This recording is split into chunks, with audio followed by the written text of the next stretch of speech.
All right, it's time to talk about what is next for the 49ers. This is your morning alarm clock update. Day one of the NFL draft is in the books. Guess what? The 49ers are complete with about 9% of this draft. You wouldn't know it if you looked on some of social media. People think this thing is over, wrapped up, signed, sealed, and delivered. No, they've got 10 more picks. 1 out of 11. That's about 9% that the 49ers are through with. As I said yesterday, the success or failure of this draft is going to be determined on days 2, which is now the start, Friday, and 3, where the 49ers do have those 10 picks. You can head to the San Francisco Standard right now, the most comprehensive article that there is on the 49ers pick of Mykel Williams is up. There you go. The link is in the description. We're going to toss it into the comments section and pin it up top in a little bit. In the meantime, well, Mykel's probably on a flight right now from Atlanta to the Bay Area. We can debate about whether he's taking Delta, hubbed in Atlanta, or United, hubbed in San Francisco. They both do that flight direct, about, 5.5 hours? Not a short one, but he's going to have an introductory press conference at Levi's Stadium at 2:30 p.m. So when he gets here, we're going to get to talk to him in person. And when he does get here, maybe Brock Purdy also around the building for phase 1. They can race. Maybe a 10-yard split. How about a 10-yard split race between Mykel Williams and Brock Purdy to determine who gets number 13? Because as you can see here, Mykel wore number 13. For those of you who don't have a sense of humor, who can't detect that I'm joking, let me put it out there. Brock Purdy's not going to be giving up number 13, nor is he going to be asked to give up number 13. I just think that it's fitting because we talk a lot about athleticism and what metrics matter. Well, in the case of Brock Purdy, the one that really matters, the one that we see show up time and time again in his escapability is not the 40-yard dash, not his sprint time over the course of a longer range, but his 10-yard split. Under 1.6 for Brock Purdy, and Mykel Williams is an elite 10-yard split as well. It is pro day, 1.61 10-yard split. The start-stop is really good for him, and that's been huge for his ability to set the edge. He's just so explosive off the ball. He's able to command a lot of space, and I think that the 49ers believe that they can develop Mykel Williams into a good pass rusher thanks to his start-stop ability. That 10-yard split definitely is a promising trait. We're going to talk about the plan for Mykel Williams, but I want to really start to shift this into a focus on day 2. The 49ers and their next picks, their potential next trades here in day 2. They've got picks 43, 75, and 100. So 1 pick in the second round, 2 picks in the third round. That rounds out the 4 picks in the top 100 that John Lynch was so excited about entering this NFL draft. That's all coming at 4 p.m. Pacific today. They could trade up from number 43 and pick a little bit sooner after 4 p.m. than is initially expected. In fact, that would not surprise me at all because now we are at the portion of the draft where there are still some really, really good football players available, but there may be a run at some of those the best players in that bunch early here in the second round. This is not an exhaustive list, but it is a nice little list that Mike and I put together just to give you guys a primer of what to expect once the draft gets rolling again a little bit later today. In my mock draft, and we'll go through it right now, I have the 49ers going for Arante Ursary. I thought that they would go defensive lineman in round 1 and fill that offensive tackle need because I really do think they need to draft a tackle this offseason in round 2 or, maybe trade up to the end of round 1. They obviously didn't do that. But Arante Ursary, there's so much potential here. This is a guy that started playing football relatively late, midway through high school, 6'6", 331 pounds out of Minnesota.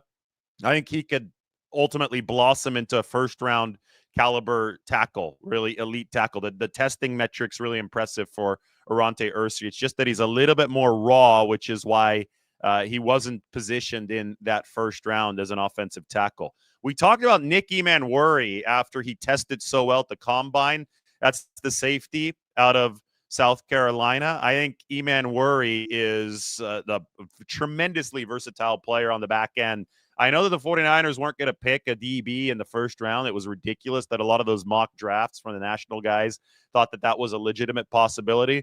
A DB, though, in the second round, especially somebody who could moonlight as a linebacker, who could just be a joker on the back end. We talk about how Robert Saleh has evolved ever since he left the 49ers, and now he's returned. I think that versatile DB play is something that the 49ers tried to imprint last year, and they did so with some success with Diamante Lenore playing that star position.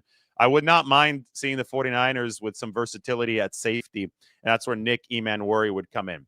Darius Alexander, another player who I have projected to the 49ers in the mock draft. Alexander's a 305-pound defensive tackle, so, I mean, this is going to be a bigger, another run-stopping type, but somebody who had real production in college at Toledo. We can even go to the mock draft. There's Mykel Williams. Here is the mock draft. Scroll down, Alec Manor. I have Darius Alexander as the pick number 100 in this mock draft. He was a standout at the Senior Bowl. You can read what I said about him here up on the San Francisco Standard. Still developing as a pass rusher, but the 40-yard dash at 4.95 and the 10-yard split at 1.71 show up in his rangy run defense. And he's 305 pounds. So think about that. Mykel Williams, 1.61, 10-yard split, elite for 267 pounds. This guy right here, now we're talking about an interior defensive lineman. We're talking about somebody who is at 305 pounds with a 1.7 10-yard split. That's a metric the 49ers R&D department really loves, and I really think that Darius Alexander brings a very good mark in it to the table, and he is definitely somebody the 49ers can consider in the NFL draft as the event continues today. Shamar Turner, defensive tackle, another DT. I think, it was made very clear yesterday by John Lynch that the 49ers are not done picking defensive linemen. John Lynch said, Mykel Williams not the only guy that we're picking up front. That was a quote. It's in the article up here on the Standard. So the 49ers are going to go out there and they're going to load up on the defensive line. We can take a look at the roster holes. They are the same as they were yesterday, minus that edge spot. We've taken out the hole there, but the two holes at defensive tackle. Now you're going to have to find complementary pieces as you're reconstructing this defensive line. And when we look at the different possibilities, well, Darius Alexander, Shamar Turner, Omar Norman Lott, who might go a little bit later, but he's a versatile defensive lineman out of Tennessee. I decided to put him on this list. You never know where teams are going to value guys relative to where the media consensus on these mock drafts is. So always have to brace for some of these picks to come outside of the projected round. Now, in the case of Mykel Williams, that was not all that surprising. I think he went 3 or 4 picks ahead of the mock draft consensus. He was supposed to go in the mid-first round. I will confess, a lot of you have asked, David, how did your instant reaction video come out so quickly? The 49ers picked Mykel Williams, and all of a sudden you uploaded a 9-minute instant reaction video that's got 50,000 views now. So a lot of you watched it, and it's like, how did that come out so quickly? I will confess, I picked one player to record before the draft. So it was a little bit of a bet on my end. I was like, okay, who are the 49ers most likely to pick? I'm going to pre-record the instant reaction video. I pre-recorded 49ers, instant reaction, 49ers pick Mykel Williams. I was sitting in this room right here. You probably recognize the background of that instant reaction video. I recorded it. This is how Mike and I work behind the scenes. I'm giving you a little glimpse into our draft war room. Recorded in 4K, cut it up, a little edit, put a picture up in there, put a couple charts in there, to do what I usually do. Uploaded it, but on YouTube you upload it to private, not public. So people wouldn't think that the 49ers had drafted Mykel Williams before they drafted him. So then we sat there and we waited. And Mike was like, hey, I'm going to I like watching this on TV. I like to know. I don't like to know the pick beforehand. I like to hear Roger Goodell announce the pick because Mike takes a lot of enjoyment out of that. So I tell Mike to put his phone away because if the 49ers pick Mykel Williams and we find out before TV, I'm going to put the video out there. The video is going to get pushed out there and you're going to get a push notification. So this video that we pre-recorded on Mykel Williams last night, Mike puts his phone on Do Not Disturb. I don't hear from him for like 15 minutes because it takes the Bears, who are picking in front of the 49ers, where they get Colston Loveland, the tight end, ahead of Tyler Warren, of all people. It takes the Bears like the full 10-minute allotment to make the pick and obviously announce it on TV. But we had already known that Mykel Williams was the 49ers pick. Mike didn't want it spoiled. He wanted to find out through TV, but the video was already up there for you guys. So that's the story of how our instant reaction was literally instant yesterday. And I am proud to say that I rewatched it last night. I'm curious because I pre-recorded this before they actually made the pick. We did a video on them picking Mykel Williams at 11 like 3 days ago too. But it was the would you be mad video. Some of you are mad, but I don't care because you should just learn football if you're mad about a pick of a dominant edge setting edge rusher with some good pass rushing potential. But I'm really proud of how well it aged. I rewatched it after the first round was complete, and unless you knew that it was pre-recorded, you wouldn't be able to tell it's pre-recorded. But I guess there are just some fundamental things that you could talk about regarding Mykel Williams. Anyway, I'm not going to let you know who we pre-record tonight because that would tip the 49ers pick. They probably wouldn't be too happy with it. But one of the lists that you can go off of right now, players still available, that this might be useful to you. Moving on from Omar Norman Lott to Luther Burden III, receiver out of Missouri, runs a 4.4 40. It's that time of the draft now. We can start probing, seeing, hey, the 49ers, I think they need to add a wideout. We could talk about Amari Cooper until we're blue in the face. He's still a free agent. Maybe they want to add a veteran. They were interested in Devontae Adams. They were interested in Cooper Kupp, just at much lower prices than those guys ended up going for because they're aging 32-year-old receivers. I mean, that was just you have to look at potential value for the 49ers, but you cannot disregard what the actual need is. And I think that receiver remains a need to stock on this roster. And that's why I have Alec Eilmanner in my mock draft. That's why I'm listing Luther Burden III here for you. His speed, I think, is something that could give the 49ers another dimension. If Kyle Shanahan and the scouting staff likes him, look out here on day 2. We talk about Kane Medrano, the linebacker out of UCLA, but there are actually 2 linebackers out of UCLA.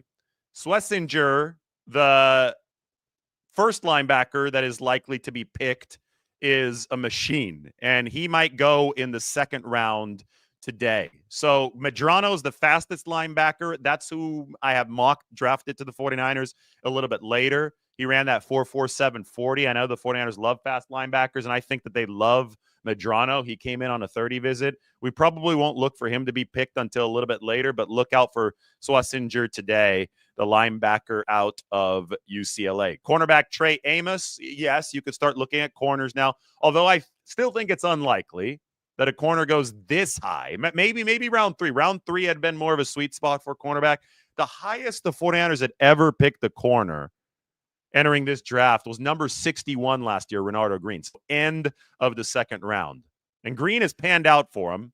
Do they still need more bodies back there? Maybe, but one thing, and I think it's time to open up the depth chart as we really project what the 49ers are going to be looking for this next year, this next day. But one thing about free agency for San Francisco is that they really focused on building some youthful depth, almost a pre-extension of the draft in the secondary. I mean, look at this.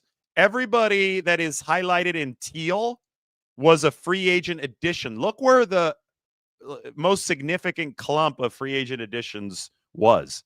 It was at the cornerback position, or safety as well. DB. Let's just say DB. I don't think that was an accident. I think the 49ers, because red signifies big need, right? I think the 49ers wanted to make sure that they went into this NFL draft without dark red shading in the secondary so they could focus all of their draft capital, like the valuable stuff, all the fire in the draft could be focused on the front seven. Because if you had dark red shading in the secondary as well, you would have too many needs to handle. You'd be overwhelmed here in the NFL draft. So when you look at this, you could see that they just went for value, potential starting value in the secondary. Somebody like Trey Brown started for the Seattle Seahawks, a really good press cover corner. I think he's the third starter right now at cornerback. I think if you're in a nickel package with three corners, Trey Brown is one of your top three with Lenore and Renato Green. Does that preclude you from drafting somebody if you really like him and preclude that guy from competing and usurping Trey Brown and starting? No, it doesn't. But this gives the 49ers a solid floor. I mean, same thing with Richie Grant and Jason Pinnock. These are two guys who have started games before at the safety position. Gives them some nice insulation beyond Malik Mustafa and Jair Brown. So you're not desperate to go out and draft a safety. Now, does that mean that if somebody like Nick Emanwuri is really, really impressing you and he's available at pick 43, does that mean that you don't take him? No, it doesn't. If he's the guy that you want, you get him, but you're not tied to it. You have options in this draft, and you could theoretically aim more of your focus on that front seven if you're the 49ers, or on the offensive tackle position, where I also have a hole if you're the 49ers moving forward with that mentality. Mike sent me a relative athletic score comparison between Mykel Williams and Aldon Smith. The problem with Mykel is that we don't have some of the vertical jump, the broad jump, but we have a 40-yard dash at 4.77. Aldon's was 4.82. We have a 20-yard split, 2.74 for Mykel Williams. Aldon's was 2.79. We have a 10-yard split, which is absolutely elite for Mykel Williams, 1.61. As I was saying, for Aldon, it was 1.68. The arm length is, I think, something that needs to be talked about more for Mykel Williams. He had the longest arms of any edge rusher in this draft, 34.38 inches. Now, Aldon Smith that was insane. He had 35.38 inch arms. So even an extra inch for Aldon Smith. And, every single bit of length here is significant when it comes to the mono-a-mono battles, especially out on the exterior. But what's really exciting is that anybody who's talking about Mykel Williams, by the way, and is criticizing his lack of pass rushing success, but then is failing to note that he's going to be playing in a different scheme in the NFL and that the 49ers want him very clearly to work against guards, that person is immediately outing themselves as not knowing what they're talking about. And I'm seeing that happen a lot, right? I'm seeing a lot of people complain, there were better players after him. It's like, hey, you don't know if the players picked after Mykel Williams were better. You're not an NFL front office talent evaluator. You're just like all of us sitting here watching the draft. This is all, to some degree, a projection and guesswork. So this arrogance of people thinking, this guy was better, that guy was better. I mean, you could just sit back and actually leave it to the professionals to decide. But one of the justifications that I hear from people, they're like, Jalen Walker, bigger sack production in college. Yeah, guess what? Jalen Walker is 243 pounds. Mykel Williams is damn near 270. Get over it. The 49ers were never going to go light at edge to begin this draft. John Lynch made that clear. The 49ers history has made that clear. This is a team that was always going to go heavy at draft because here. I had to put periods in between every single one of these words. Do not forget how bad the 49ers run defense was last year. If you don't fix the run defense, you don't fix anything with the 49ers. If you don't stop the run, you're going to get run over. You won't even have a chance to pass rush. So that's what the 49ers had to go through first. That's going to be the guiding principle of so many of these picks strategically for this team in this draft. But anyway, the pass rushing plan for Mykel Williams is going to be to work against guards. He's going to kick inside on those third down situations. My buddy Keith just sent this to me. Our SF 49ers founded on Instagram. Listen to this. One of those $200 million deals a couple years down the line, or you had an opportunity at a championship and they give you $60 million. It was one realistic, yeah. Is the ring that important to you? Yeah, I ain't gonna lie to you, bro. That's legacy, bro. A ring will decide if you go to the Hall of Fame or not. Like sometimes that's what it comes down to. Has you won a Super Bowl or not? Winning a Super Bowl is your legacy, bro. So yeah, I go NFL. I go Super Bowl. What scheme do you feel is best for you? I want to be in the 4-3 defense. Ideally, that don't mean I'm just saying no to a 3-4 defense. Yeah, I prefer a 4-3 defense. I want to be on the edge, somewhere on the edge, and reduce down on third down, go inside, rush the guard. Yeah, that's majority what I want to do. Oh boy, this was before he was drafted. Before he was drafted, he said he wants to play in a 4-3. He wants to be on the edge, and then he wants to kick inside and work against guards once the pass rushing situations. That is exactly what the 49ers plan for Mykel Williams is. And I wrote about it, again, in depth. If you're not subscribed to the San Francisco Standard, if you're not reading, I don't know what you're doing. It is available for you in the description. We're going to pin it up there in the comment section as well. The 49ers want to run this inside-out rotation with Mykel Williams. Same thing they did with Eric Armstead. Worked really well with Robert Saleh. Was a big fan of this pick. Same thing that they did with Charles Omenihu, Arden Key. Yetur Gross-Matos can do that as well. They still have him on the roster. He's now the third defensive end. So basically the combinations that you can run with these defensive ends, bookending Nick Bosa, is just grown much, much more robust. And it was a positional value thing for the 49ers. Edge rushers with the kind of power that Mykel Williams has rarely last beyond the first round. And, a lot of people saying, oh, well, he doesn't have any pass rushing moves. Watch the tape, because if you watch the tape, he does have some, I think, good hand usage as a pass rusher. I think it's still raw, but I think it can be developed. But anybody who says he doesn't have pass rushing moves doesn't understand pass rushing. Power is a pass rushing move, and this guy has a lot of power. He collapses pockets. Like, play the tape, get back to me. Stop relying on all these stereotypes and all these lazy kind of assumptions just because you see somebody who thinks that they're smart, who's fake smart. They tweet something or they say something in a video. Actually watch the tape, learn what you're watching, see and look for Mykel Williams collapsing a pocket with straight power, speed to power, and then get back to me. Then let me know how you think he might complement Nick Bosa and Yetur Gross-Matos and whomever the 49ers pick a defensive tackle as a pass rusher. Because you don't necessarily need Mykel Williams to be a ninja like Nick Bosa, beating guys with finesse and with power on every single down and, wheeling his way to the quarterback. You don't need that. You need a guy who's going to collapse the pocket on the other side. The 49ers have been desperate for a bookending edge rusher to Nick Bosa for a long time. Dee Ford couldn't be that guy for a long time because of his back issue. They brought in Charles Omenihu via trade, and I thought that in 2022 he was excellent for the 49ers, but then he left in free agency and he signed with the Kansas City Chiefs. They drafted Drake Jackson at number 61 in 2022, but he hadn't panned out. I think injuries have been a big part of that.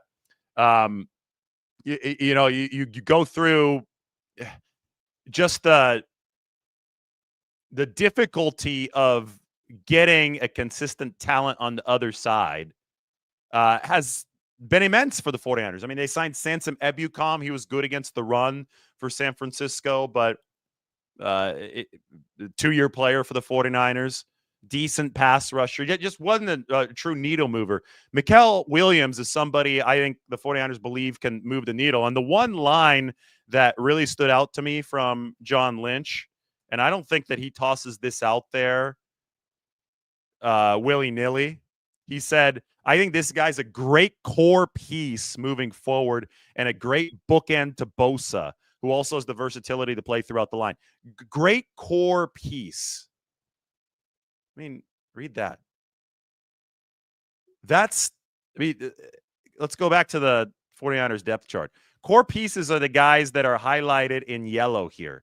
I'm not going to highlight Mykel Williams in yellow yet because he's got to earn this. But if John Lynch is already talking about him as a potential core piece, that just shows you the level of belief the 49ers have in this player. Purdy's a core piece. McCaffrey's a core piece. Juszczyk, Kittle, Trent Williams, Bosa. We've said that they could use the second core piece in that D-line room. Well, John Lynch thinks Mykel Williams has that ability. Fred Warner and Diamador Lenore. But power is a pass rushing move. Mykel Williams is a lot of it. He collapses pockets. And it's really important to think of the edge rushing operation or the entire pass rushing operation as a team effort.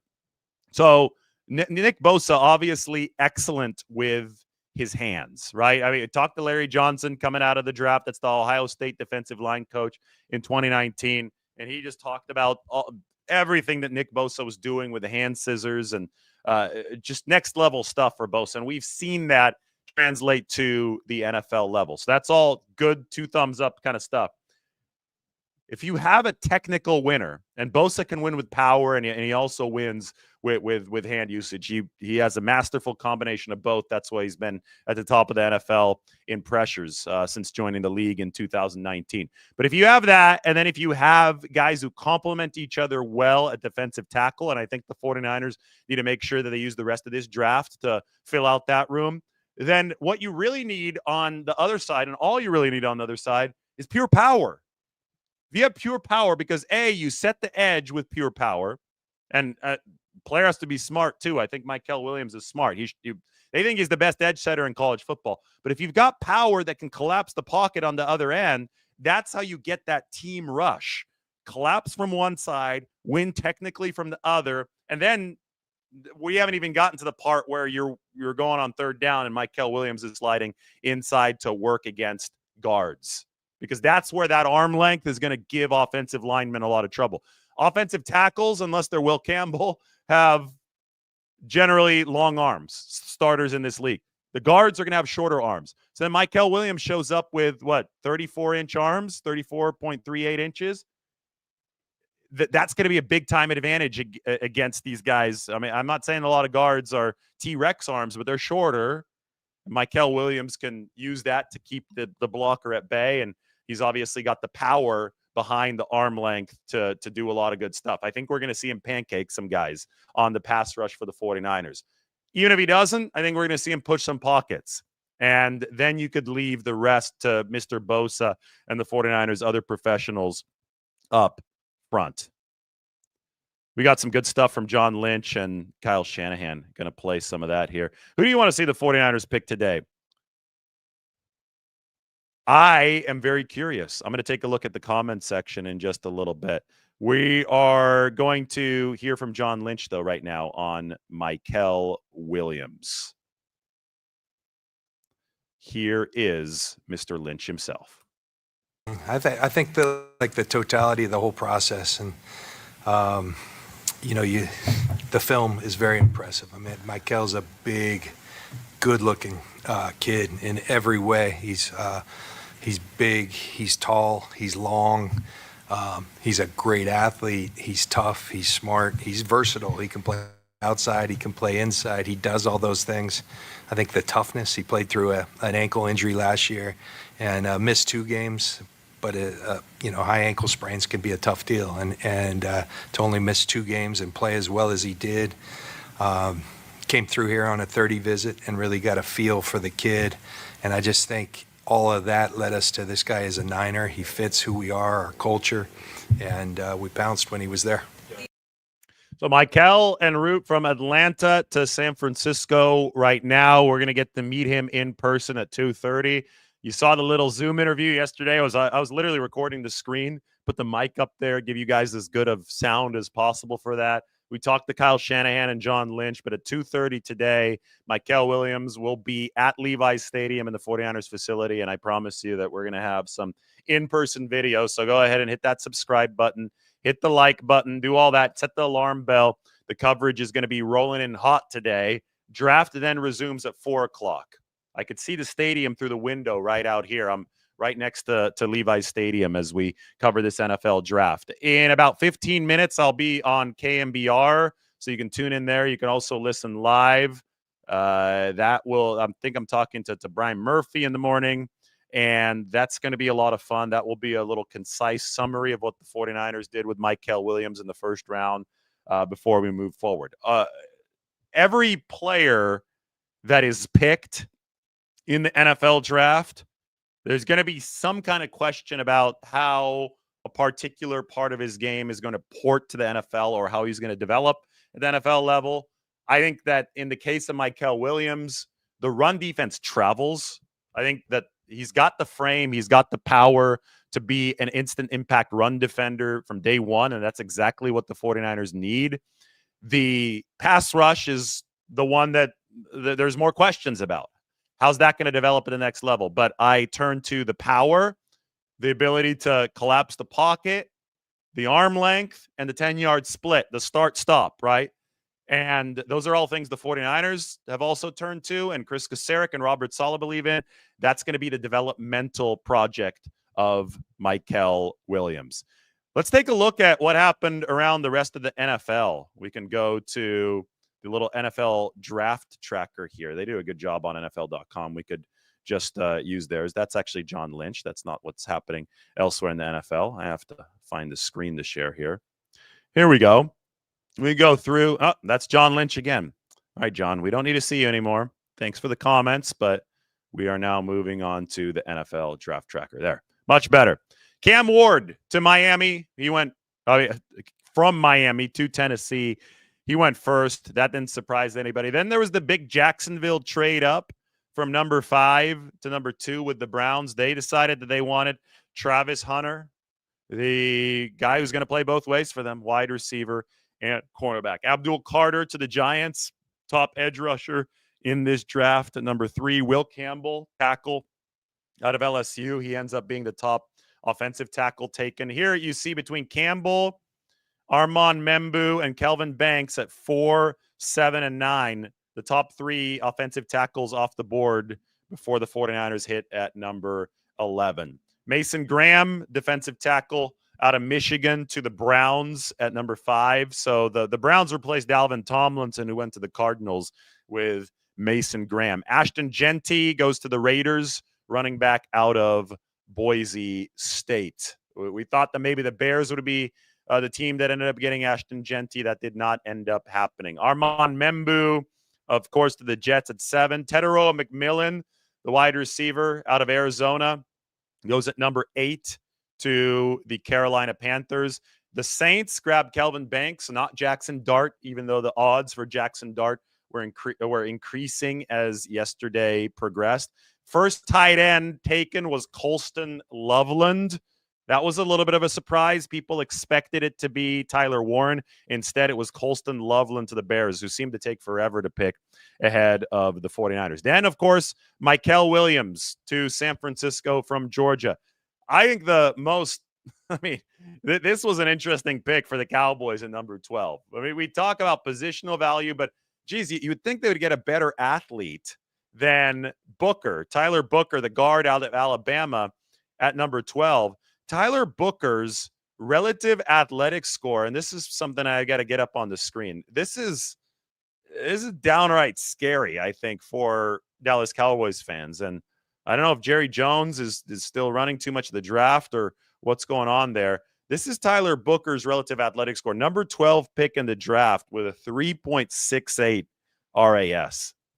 And there are a lot of guys in this draft who have more athletic upside, and I would think that if you're the Cowboys, you would maybe want to take a swing at one of those guys at number 12, but I guess not. I guess Dallas decided that it was going to be Tyler Booker for them in that spot. So all power to Dallas. That was the pick right after the 49ers went to Williams. Then Kenneth Grant, run-stopping defensive tackle out of Michigan goes to the Miami Dolphins and Mike McDaniel. Tyler Warren, the tight end, 260-pounder to the Colts.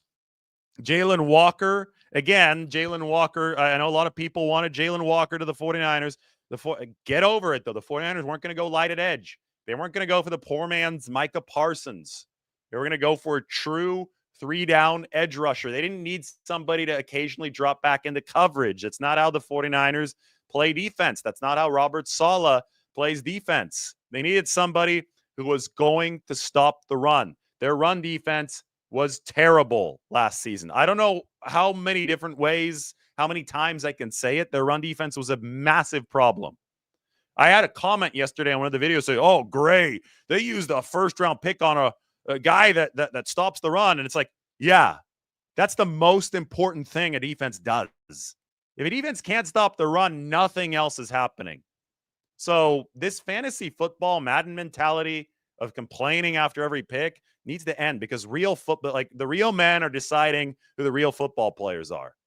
And stopping the run is massively important in this sport. And anybody who doesn't think so, well, they'd be destined to fielding bottom barrel defense year after year. Anyway, let's continue going through the first round of this NFL draft. We are at Jalen Walker. Then there's Walter Nolan. He ended up going to the Cardinals. Cardinals, interesting offseason. They signed Dalvin Tomlinson, used to be with the Browns, veteran defensive tackle. Walter Nolan's now going to have a chance to learn from Dalvin, which I think that's a good move for the Browns. You know, I was talking about Dalvin Tomlinson to the 49ers during free agency. Then it became apparent that they're just clearing the way for the rookies. They're running the James Gladstone approach. They're running the Rams approach, which is fine. I think the 49ers are hybridizing what the Rams have done, just opening up a bunch of space and using it on defensive linemen. They're going to draft way more defensive linemen here, but they're hybridizing what the Rams have done and what the Eagles have done by focusing on the University of Georgia. I mean, Nolan Smith, Jalen Carter, those were good picks for Philadelphia, right? Why not go to Georgia? High floor picks on the defensive line. That's what San Francisco's doing. Arizona doing it a little bit differently. They also added the veteran Dalvin Tomlinson, and he pairs well, I think. I think that should be a good experiment with Walter Nolan for the Cardinals. So, and that's, you know, by the way, the Cardinals are probably running a little bit of the Philadelphia plan, because Jonathan Gannon's their coach. And the Eagles have had the benefit of Howie Roseman just drafting so well for such a long time along the defensive line, right? Howie, when the Eagles went on their recent tear through the draft and they brought in Jalen Carter, they brought in Nolan Smith, Jalix Hunt a couple years ago. I mean, just a lot of good players.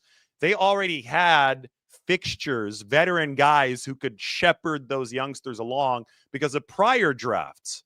So, I mean, you go all the way back to 2010 when they picked Brandon Graham, but they had Josh Sweat, who's now with Arizona, by the way. So Arizona's running a mini Philadelphia type of approach, and I think that they're going to be a force in the NFC West defensively with what they're doing up front. I could definitely appreciate what Jonathan Gannon is doing to that defensive line. Shamar Stewart went at number 17. I will repeat, it is not fair to put Shamar Stewart, or say it the other way around. It is not fair to categorize Mykel Williams with Shamar Stewart. You can't say, oh, these are both just heavy traits, no production guys. Mykel Williams produced in college. Shamar Stewart had 1.5 sacks per season. He had 14 sacks over 3 for Mykel Williams. It's a lot more than 4, right? And Shamar Stewart missed a ton of tackles. He had a 26% missed tackle rate. Mykel Williams, that was not the issue with him. So the production was much better for Mykel Williams. That's why he went ahead of Shamar Stewart, who went number 17 to the Bengals, who are still negotiating with Trey Hendrickson.